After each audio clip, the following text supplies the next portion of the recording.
I grew up not far from this forsaken place, on my dad's cattle ranch. He's still out there, alone with a few dozen head of cattle. My older brother, Jake, took over most of the work after I left, so I didn't feel too guilty about abandoning that life. Ranching was never for me. Too much mud, too much suffocating quiet, and far too many hours wrestling with beasts twice my size. I thought being a cop would be similar. Wrestling people instead of cows, but with a badge and a paycheck that didn't hinge on the price of beef. I joined the department here at 28, in a small town. A mere whisper on the map. You wouldn't find us unless you were searching, and even then, you might pass right by. No big crimes, no gangs, no shootings, just drunks getting too rowdy or neighbors bickering over barking dogs. Simple work, sometimes deathly dull, but simple. I was paired with Joey from the start. He's been on the force for what feels like an eternity. 30 years, I think. He's the old school type, big mustache, obsessed with fishing, always talking about retirement like it's some distant, mythical land. We get along fine. He's like a second father, but without the lectures about doing more with my life. Joey has this strange obsession with frozen pizza from Graziano's, the little grocery store downtown. He eats one almost every shift, swearing it's better than any pizza joint in town, even though it's usually microwaved and barely edible. I never argue with him about it. This town, though? It's strange. On the surface, it looks normal. Quiet streets, well-kept houses, the kind of place where people wave at strangers with a smile.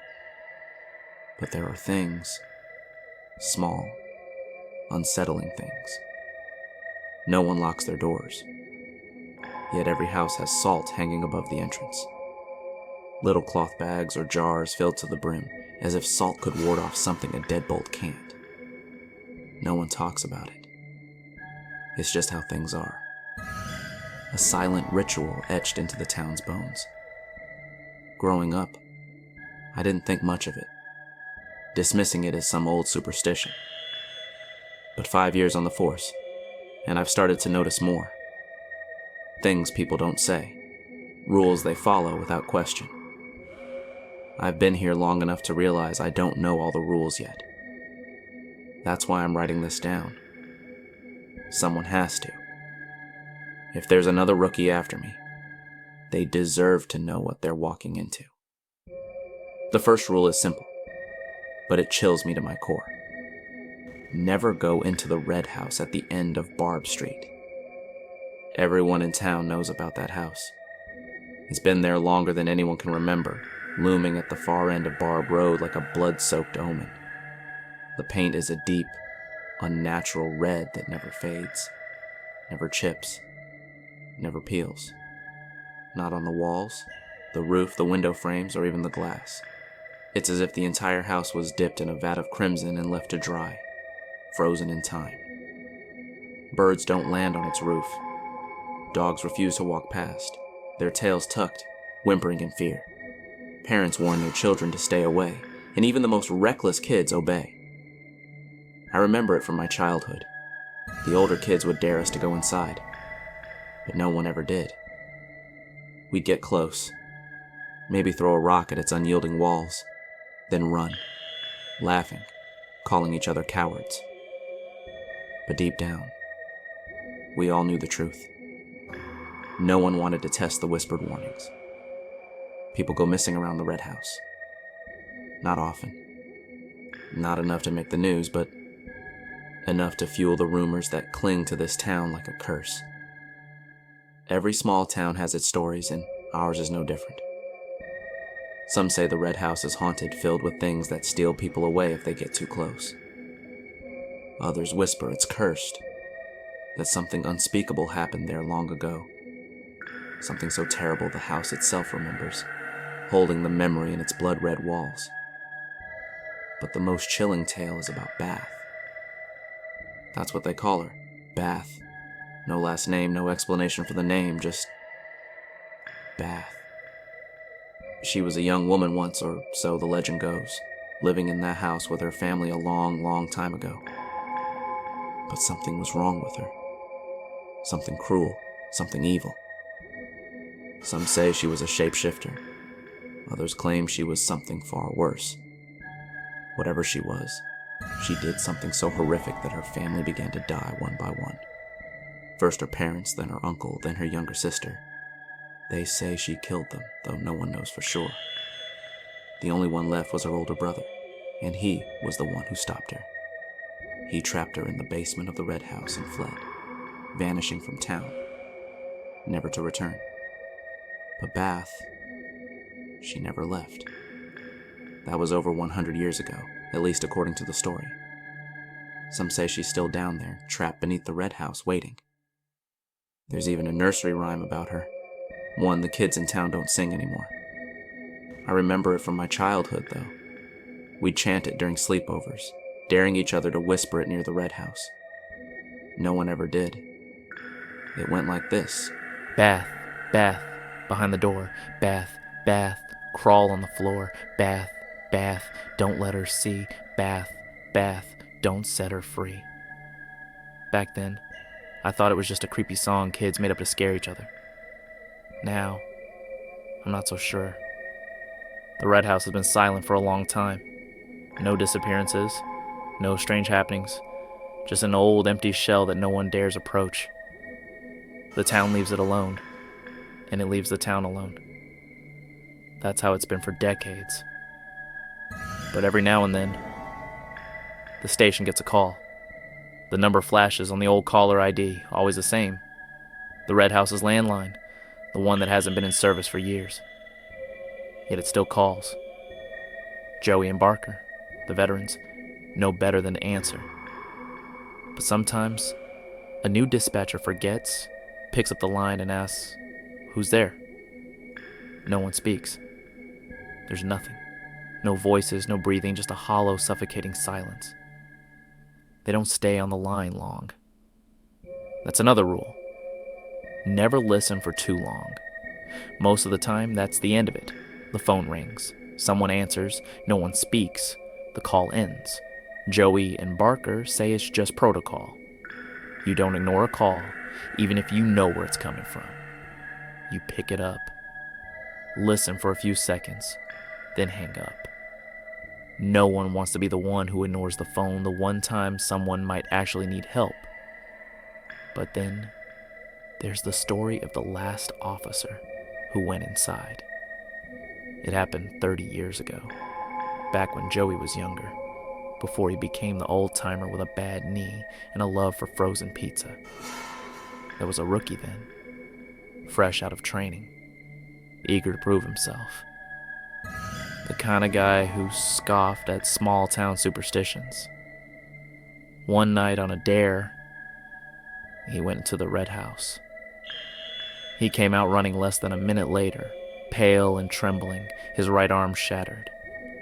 He never spoke of what happened, never whispered a word about what he saw in there. He quit the force soon after, packed his things and fled to the big city. No one ever saw him again. All I know is this. Never go into the red house at the end of Barb Road. The next rule is just as vital, and it sends shivers down my spine every time I think of it. Don't ever stop on Road 6. During the day, it looks harmless. Just another long, empty stretch of road leading in and out of town. The asphalt is cracked, the pavement worn, and the old red poles marking both ends have faded under the relentless sun. There used to be lights on top of them, but they burned out years ago, and no one bothered to fix them. There's no point. Lights don't work on Road 6 anyway. You can drive through just fine, but the second you turn on your brights, the world ahead turns pitch black, as if the night itself swallows the light whole. The first time it happened to me, I thought it was my car. I turned the lights off, then back on. Nothing changed, just an endless void stretching for miles. And I passed the last red pole, and just like that, everything returned to normal. It's been like that for as long as I can remember.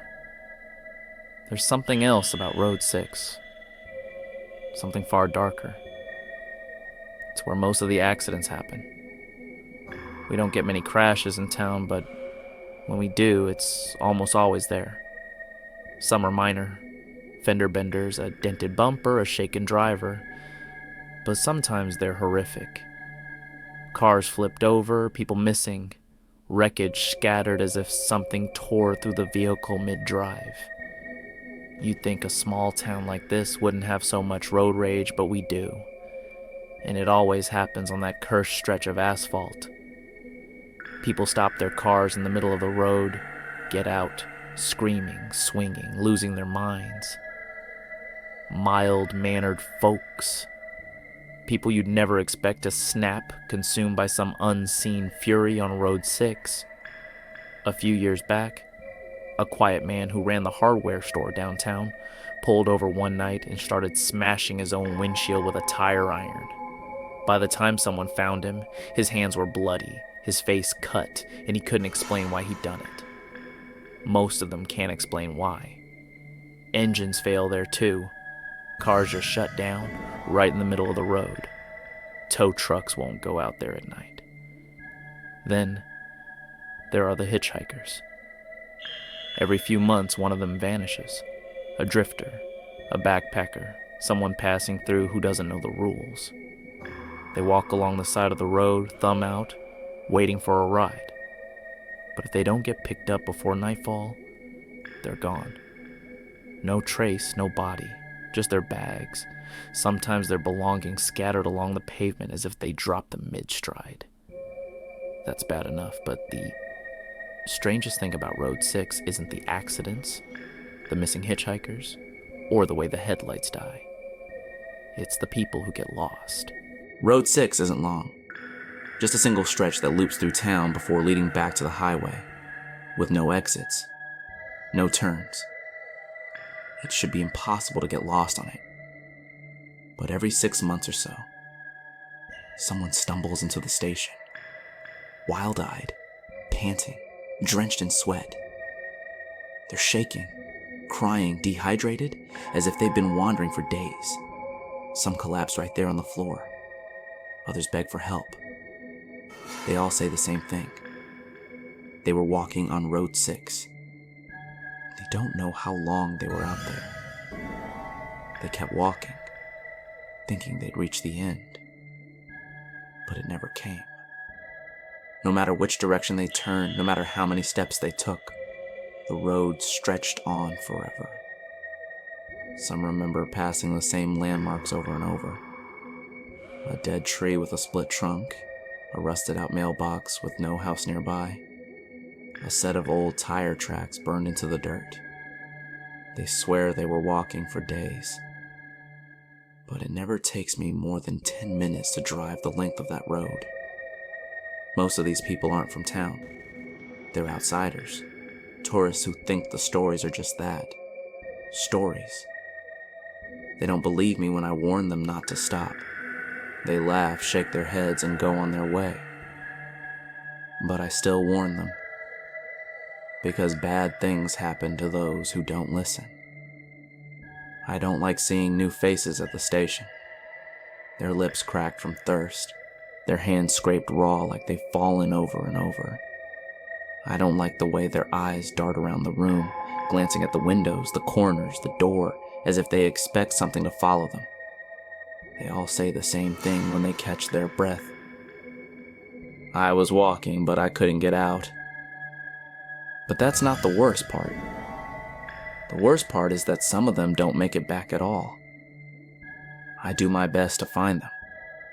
The ones who never return. Most are strangers. People passing through who didn't know better. They all have different reasons for being on Road 6. But the ending is always the same. They stop, something happens, and they don't come back. I keep a drawer for them at the station. Not official, nothing the department records, just something I've put together over the years. Inside are copies of missing persons reports, old driver's licenses, blurry security footage from the gas station downtown, anything I can find. Anything to help me remember. 'cause I never forget a face. Whenever someone disappears, I take their photo and pin it to the bulletin board in the break room. The board is old, covered in faded notices and half-forgotten reminders. Some paper so ancient they've yellowed at the edges. But my section is newer. The missing posters stand out. Fresh ink on clean white paper, staring back at me every morning. There's no pattern to the disappearances, no clear reason why some get lost and others don't. Doesn't happen often enough for the town to talk about it like they do the Red House or the other rules. Road 6 just sits there, empty most of the time. A stretch of cracked pavement flanked by 2 faded red poles. But I know what it does. I've seen what happens. Sometimes I drive out there just to look, not knowing what I expect to find. Tire tracks that lead nowhere. A shoe abandoned on the side of the road. Anything that explains why people walk into that stretch of highway and never come out the other side. But it always looks the same. Long, empty, and unnervingly quiet. I tell myself I'll find an answer someday, but I don't believe it. Still, every morning I stand in front of that board, coffee in one hand, a stolen slice of Joey's pizza in the other. It's not just about the people who've already gone missing. It's about the ones who still have a chance. The ones I might be able to stop before it happens again. That's why I keep warning people. Even when they don't listen. Even when they roll their eyes, mutter about superstitions, and drive off like it's just another road. 'Cause I know better. And I don't want to add another face to that board. Most of the rules in this town are unspoken. Passed down in hushed conversations or learned the hard way. But this one is different. It's written down, the only one recorded in the official department manual. The first thing you learn when you take the job. Use the red tape. If there's an accident, mark the area with red tape. If someone goes missing, put red tape where they were last seen. If something feels wrong, you mark it. No questions, no hesitation, just do it. The town is covered in these warnings. Poles wrapped with strips of red plastic. Old buildings with an X slashed across the door. Even vending machines with a single band of red tape stretched across the side. Some have been there for years. The tape sun-bleached and curling at the edges. Others are new, fresh and stark against whatever surface they cling to. And no one removes them. People in town know better than to touch the tape. Joey told me once that back in the old days, folks used red ribbon instead. It was an ancient tradition. A way of marking places where spirits lingered, or where something unnatural had happened. A warning. A barrier. A reminder to stay away. This is an old town, steeped in old fears. People still salt their doors, they avoid the Red House, they don't stop on Road 6, and they don't break the red tape. I grew up around these superstitions, so it never seemed strange to me. It's just what you do. I keep rolls of red tape everywhere. In my car, my lunch bag, my desk drawer. I never let myself run out. I don't know if it actually works, if it does anything real, but I know what happens when the tape isn't there. People forget. They go where they shouldn't. And sometimes, they don't come back. The Red House and Road 6 aren't the only things in town that defy reason. There are other stories, other shadows. There's this storm drain tunnel that runs beneath part of town. Built decades ago, long before my time. Meant to help with flooding when the rains got heavy. It's simple enough. A wide concrete tunnel, about 5 feet high, running under the roads. The kind of place kids dare each other to crawl through, even though they're not supposed to. But there's something wrong with it. Something that makes my skin crawl. I first heard the stories when I was a kid. A boy named Kyle, a grade above me, crawled into the tunnel from the entrance near the old post office. It was supposed to come out on the other side of town, near the soccer fields. That's what everyone thought. But Kyle never showed up there. His friends waited at the exit for almost an hour before they ran home and told their parents. A search started, of course. The whole town got involved. Cops, volunteers, even my dad went out looking. They expected to find him stuck somewhere in the tunnel, maybe hurt. But hours later, Kyle came stumbling out of the woods on the east side of town. Nowhere near where he was supposed to be. He was covered in mud, shaking like he'd seen something that didn't make sense. He didn't talk much after that. I remember seeing him at school the week after it happened. He was quieter, kept his head down, and no one pushed him for details. But the story spread. People started saying the tunnel didn't work like a normal tunnel. That if you went in at one spot, you couldn't be sure where you'd come out. Over the years, there were other stories, mostly kids. Someone would go in and come out somewhere else. Sometimes deep in the woods. Sometimes by the train tracks that haven't been used in decades. No one's ever been able to map where the tunnel actually leads. A few people tried, bringing flashlights and string to trace their path. But they'd always come back out at the same entrance they went in, even if they swore they'd been walking straight the whole time. And then there's the cat. It sounds absurd when I say it out loud. A black cat, like something out of a Halloween tale. But people around here take it seriously, and so do I. The first time I saw it, I was maybe 10. It was sitting on the sidewalk near the grocery store, tail curled around its feet, staring at nothing. I remember how unnervingly still it was. Most cats twitch their ears or shift around, but this one just sat there, motionless. When I got closer, it turned its head and looked right at me. Its yellow eyes wide and glossy, gleaming with an unnatural light. I don't know how long we stared at each other, but I felt like it was waiting for something. Like I was supposed to do something. Then it stood, stretched, and slunk off behind the store. I didn't think much of it then, but as I got older, I started hearing the stories. The cat's been seen around town for decades. Same solid black fur, same yellow eyes, longer than any cat should live. People say it shows up when something bad is about to happen. Not always catastrophic, but something. An accident. Someone getting hurt, a fire breaking out. It just appears sitting where people will see it. On porches, at the edge of the woods, in front of shops downtown. It doesn't let anyone get close. Walk toward it, and it'll dart away. But it always watches. As if it knows something you don't. The strangest thing, though, is how it shows up near the tunnel. Especially when kids are involved.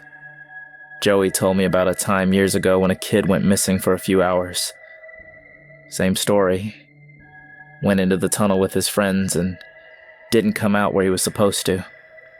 While the search was going on, someone spotted the black cat sitting right at the entrance of the tunnel, staring down into the darkness, as if it were waiting for something. The kid showed up later that evening, covered in dirt and crying, but unharmed. When they brought him back, the cat was gone. People say the cat's connected somehow. To the tunnel, to the town, maybe even to the red house. Nobody really knows, but every time I see it, I get this sinking feeling in my gut that something's about to go wrong. So if you ever see the cat, pause for a second. Give it a treat, maybe scratch it behind the ears if you can. It might be trying to tell you something. Most of all, never enter the tunnels after dark. There's one last place I need to warn you about. The old post office downtown. It doesn't seem like much at first glance. just a squat brick building with peeling paint and broken blinds in the windows. The flagpole out front has been empty for as long as I can remember. No one uses it anymore, not for real business. The newer post office on Main Street handles the town's mail now. But the old one still lingers. A silent relic. Most days it's quiet. Dusty windows, doors locked tight, nothing moving inside. But every so often, letters come out of there, and that's the part that doesn't make sense. The part that keeps me awake at night. People started noticing it years ago. They find envelope in their mailboxes. Plain white, no stamps, no return addresses, just their names written neatly on the front in handwriting they didn't recognize. At first, folks thought it was a prank. Some kid sneaking letters into mailboxes for a laugh. But then they started reading them. The letters weren't random notes or jokes. They were personal, specific. Things only certain people would know. A woman on Elm Street got one from her father, who'd been dead for over 15 years. The letter talked about the garden she planted that spring. How proud he was of the way she kept the house looking nice. Written as if he were still alive, still watching over her like nothing had changed. Another family got a letter from their son, who'd gone missing at 17. It talked about how he was doing fine, working odd jobs, thinking of coming home soon. But he'd been gone for over a decade, with no trace of him ever found. It kept happening. Letters appearing out of nowhere, from parents who'd passed, friends who'd been lost, even folks who'd vanished without a word years ago. At first, the town was furious. They thought it was cruel. Someone digging into old wounds for a sick joke. They demanded the police department do something about it. Joey was around back then. He said they tried everything, looked for fingerprints, checked the old post office for any sign of someone living there. But they came up with nothing. Cameras were set up around town to catch anyone dropping off letters. But the footage never showed anything out of the ordinary. Eventually, people stopped asking for answers. I think there was a moment when everyone realized no one was behind it. Or at least, no one they could catch. The letters just happened. Nowadays, when a letter shows up, most folks don't talk about it. They read them quietly and keep it to themselves. Some burn them after. Others stash them away in drawers. Too important to throw out. Too strange to leave sitting around. The weirdest part? The letters are always current. They talk about things happening now. Not just memories or old news. As if whoever's writing them knows what's going on in people's lives. I've never gotten one. Sometimes, I wonder what it would say if I did. Would it be from someone I lost? Or maybe it'd come from someone who hasn't died yet? But will. That's the part that keeps me up at night. The thought that one of these letters might show up before someone's gone. Like a warning. There's this old legend my grandpa used to tell me when I was a kid. He was big on that kind of stuff. Old stories, fairy tales, things to keep kids up at night. He used to say the Grim Reaper, the real one, didn't just go around collecting souls all day. He said the Reaper liked to take odd jobs every now and then, blending in with the living, observing how we live, maybe even having a little fun with it. I always thought it was a strange idea. The Grim Reaper working part-time, like some cosmic temp worker. But sometimes, when I think about that old post office, I wonder, maybe that's what's going on. Maybe death is sitting there in that dusty old building, writing letters to the living, reminding them that the dead are still around, still watching. Or maybe it's just his way of toying with us, seeing how we react when the lines between the living and the dead blur a little too much. And then there's this thought I can't shake. Someday, there'll be a letter about me. I don't know who it'll go to. My dad, maybe, if he's still around. Or perhaps some rookie who hasn't joined the force yet. Finding a letter with my name signed at the bottom. Talking about things I have no business knowing. It's a chilling thought. Not one I dwell on too much. That's a thought for another day.